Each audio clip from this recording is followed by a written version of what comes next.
ሳምንታዊ መልእክት ሰባተኛው ጠቅላላ ምርጫ ሴቶች ለሀገረ መንግስት ግንባታ ያላቸው ሚና ጎልቶ የሚታይበት ወሳኝ ምዕራፍ ነው።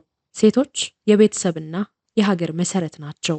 ይሁንና እነዚህ የቤተሰብና የሀገር መሰረት የሆኑት እንዲሁም የህዝብ ግማሽ ቁጥር የሚይዙት ሴቶች ባለፉት ዘመናት ፖለቲካዊ ተሳትፏቸውና ኢኮኖሚያዊ ተጠቃሚነታቸው ትርጉም ባለው መልኩ ሲከበር አልተስተዋለም።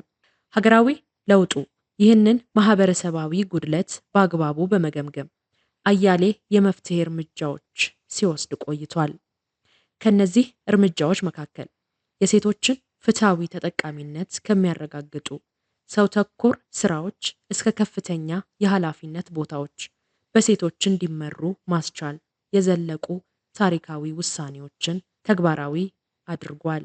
በብልጽግና ፓርቲ የሚመራው የለውጥ መንግስት በሰው ተኮር ስራዎቹ አማካኝነት የሴቶችን ለችግር ተጋላጭነት የሚቀንሱ አያሌ የማህበራዊ ፕሮግራሞችን ሲተገብር ቆይቷል። በጤና፣ በትምህርት፣ በስራ ዕድል ፈጠራ፣ በመኖሪያ ቤት እድሳትና ግንባታ፣ በፋይናንስ ተደራሽነት የመሳሰሉ ማህበራዊ ዋስትናን የሚያረጋግጡ ስራዎች ሲሰራ ቆይቶ በሴቶች በቤተሰብና በማህበረሰብ ህይወት ውስጥ በርካታ መሻሻሎችን ማስመዝገብ ችሏል።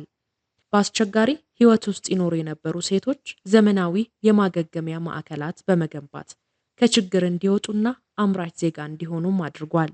አያሌ የምገባ ማዕከላት በመገንባት የዕለት ጉርስ ያጡ ዜጎች የዕለት እንጀራቸውን እንዲያገኙ እንዲሁም ህፃናት ተማሪዎች በቂ ምግብ አግኝተው ትምህርታቸውን እንዲከታተሉ በየቀኑ ያልተቋረጠ ድጋፍ እየተደረገላቸው ይገኛል።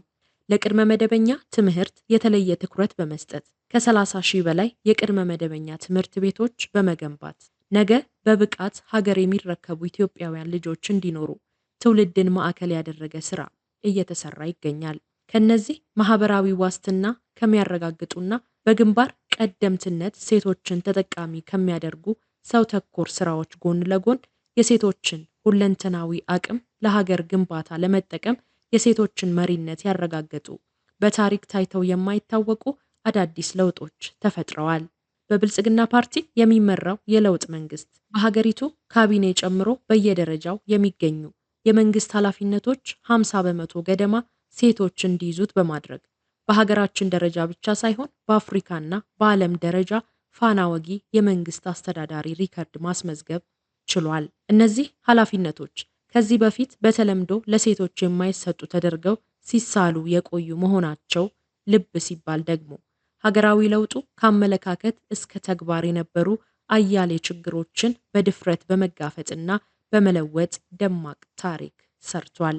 በዚህ መሰረት በሀገራችን ታሪክ ለመጀመሪያ ጊዜ ሴት ርዕሰ ብሔር፣ ሴት የጠቅላይ ፍርድ ቤት ፕሬዝዳንት፣ ሴት መከላከያ ሚኒስትር፣ ሴት አፈ ጉባኤ፣ ሴት የምርጫ ቦርድ ሰብሳቢ፣ ሴት የአዲስ አበባ ከተማ ከንቲባ፣ ሴት የክልል ፕሬዝዳንት፣ ሴት የዞን አስተዳዳሪዎችን ማየት ተችሏል።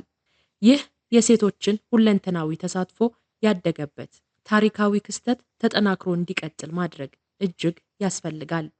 ፓርቲያችን ብልጽግና የሴቶችን ፖለቲካዊ ተሳትፎና ፍትሃዊ ተጠቃሚነት ከዚህም በላይ ወደ ላቀ ደረጃ ለማድረስ ከምን ጊዜውም በላይ ቁርጠኛ ነው። ይህንን ለማስቻል ደግሞ ምርጫ ቁልፍ ምዕራፍ ነው።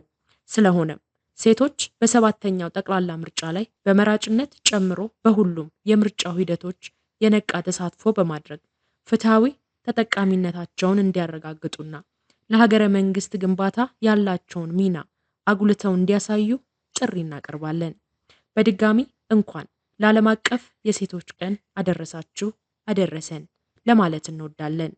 ብልጽግና ፓርቲ የካቲት 30 2018 ዓ.ም አዲስ አበባ